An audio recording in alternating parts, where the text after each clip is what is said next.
Some. Yes, Monica, your name is Monica. जी sir. आपके नाम का मीनिंग क्या है? सर एडवाइजर कह सकते हैं. एडवाइजर. जी सर. मतलब आप दूसरे को एडवाइस देते हैं?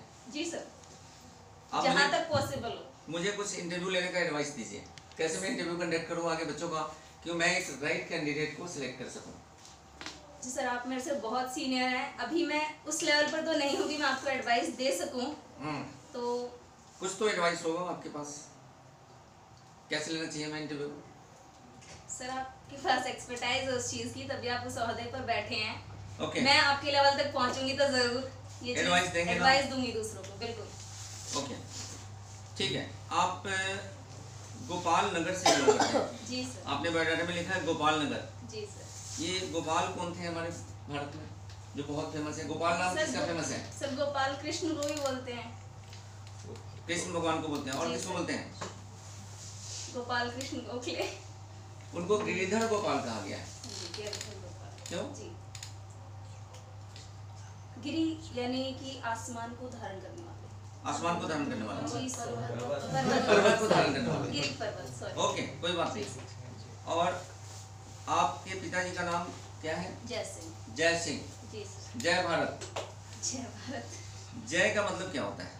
सर जय जीतना भी हो सकता है. विजय मतलब जितने भी देशभक्ति सॉन्ग होते हैं यहीं से जय हिंद. मतलब देश को समर्पित हम कह सकते हैं, जीत को समर्पित कह सकते हैं. ये होता है जय. और राजा जय सिंह कौन थे? सर राजा जय सिंह जयपुर के महाराज थे. जी. उन्हीं के नाम पर जयपुर सिटी का नाम पड़ा है. और उनको एस्ट्रोलॉजी, तारों की खोज, इन चीज़ों में ज़्यादा दिलचस्पी थी.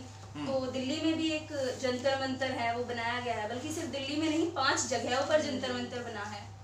एक्चुअली मुझे 5 के नाम तो नहीं याद, लेकिन दिल्ली में है. दिल्ली के जंतर मंतर का इंपॉर्टेंस बताइए.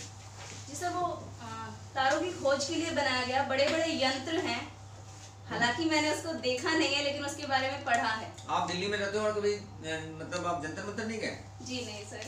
क्यों? मतलब आपको हिस्टोरिकल मॉन्यूमेंट्स में बिलीव नहीं है? सर इंटरेस्ट नहीं है? सर बिलीव है, मैं ये नहीं कह रही बिलीव नहीं है, लेकिन ये कह सकते हैं कि टाइम इतना नहीं होता है. अच्छा. जी सर. टाइम की वजह से नहीं गया? जी सर, ऐसा कह सकते हैं. ईटी में क्या क्या पढ़ा आपने? Sir all teaching subject. अच्छा, एससीईआरटी से किया था? जी सर. इसका फुल फॉर्म क्या है? Secondary council of education, research and training. Secondary State. Sorry, state council. State council of education research and research and training. Okay. और आपने बीए जो किया था एमडीयू यूनिवर्सिटी से किया था. एमडीयू का फुल फॉर्म क्या है? महर्षि दयानंद यूनिवर्सिटी. महर्षि दयानंद कौन थे? सर एक सोशल वर्कर थे, सोशल रिफॉर्मर थे. आर्य समाज की स्थापना करी थी. तो आपने बीएड किया हुआ है? जी सर. तो आपने बीएड क्यों किया जब आपको प्राइमरी टीचर बनना था? सर अपनी क्वालिफिकेशन को एनहेंस करने के लिए, ताकि मैं उन बच्चों को कुछ फायदा पहुंचा सकूं. अच्छा, किन बच्चों को? Sir primary level. तो प्राइमरी लेवल के तो ईटी सफिशिएंट है. सर लेकिन क्वालिफिकेशन तो आप जितना एनहेंस करोगे वो आपके लिए ही बेनिफिशियल होगा और आगे आपके बच्चों के लिए भी. अच्छा, मेरे बच्चों के लिए? मतलब हमारे बच्चों के लिए. आपके बच्चे कौन होंगे स्कूल के? सर स्कूल के बच्चे, मेरी क्लास के बच्चे. अच्छा, आप एनडीएमसी में, सॉरी आप एमसीडी स्कूल में पढ़ाते हैं? जी सर. और 55 मंथ से पढ़ा रहे हैं? जी सर. आपने वहाँ इन्फॉर्म कर दिया कि आप इंटरव्यू के लिए आए हैं? जी सर. अच्छा सर. ओके, तो आपको वहाँ से छुट्टी मिल गई थी? मिल जाएगी सर. मिल जाएगी छुट्टी? जी सर. ओके, तो वहाँ क्यों छोड़ रहे हैं आप? Sir I want to see the diversity of India. Actually मैंने जब आपको अभी बताया कि मैं दिल्ली में रहती हूँ, मैंने दिल्ली के हिस्टोरिकल मॉन्यूमेंट नहीं देखे हैं. तो अगर मैं किसी और स्टेट में जाऊंगी, एटलीस्ट मेरे पास टाइम होगा कि मैं वहाँ की डाइवर्सिटी को देख सकूँ, वहाँ के माहौल को जान सकूँ. अगर मैं दिल्ली में रहकर नहीं घूम पा रही, एटलीस्ट बाहर जाके तो घूमूंगी. Okay, excellent. देखो आपका स्माइलिंग फेस है. एक्सेलेंट. खुश रहते हैं आप हमेशा. बच्चों को कैसे खुश? बच्चा कैसे हमेशा खुश रहेगा?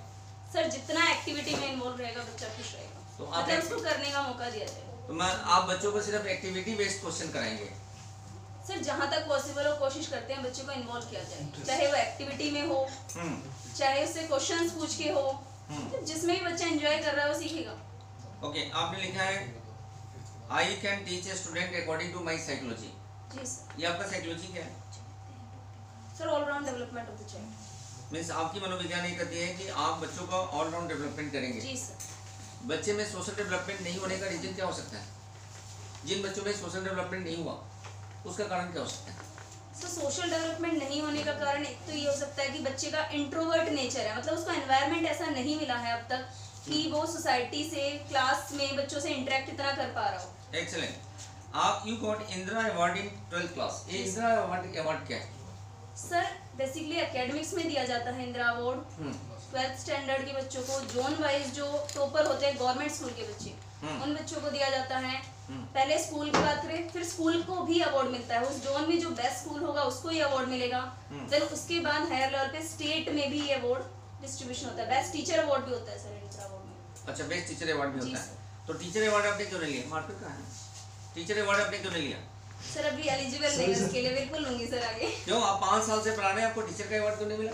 सर कॉन्ट्रैक्ट पे पढ़ा रहे हैं ना। चलिए सपोज करिए कि आप स्कूल से आपकी ट्रांसफर हो रही है जी सर। तो सोसाइटी के लोग आपकी जब ट्रांसफर होगी तो वहाँ के स्कूल वाले, आसपास के लोग, पेरेंट्स आपके बारे में क्या कहना चाहेंगे? आप क्या सुनना चाहेंगे?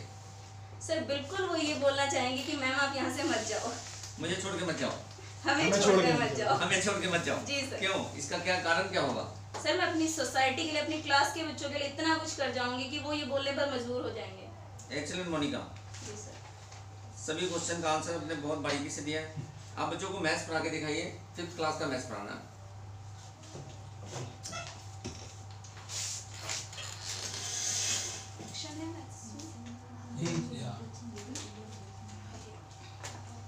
गुड मॉर्निंग स्टूडेंट्स, कैसे हो आप सब?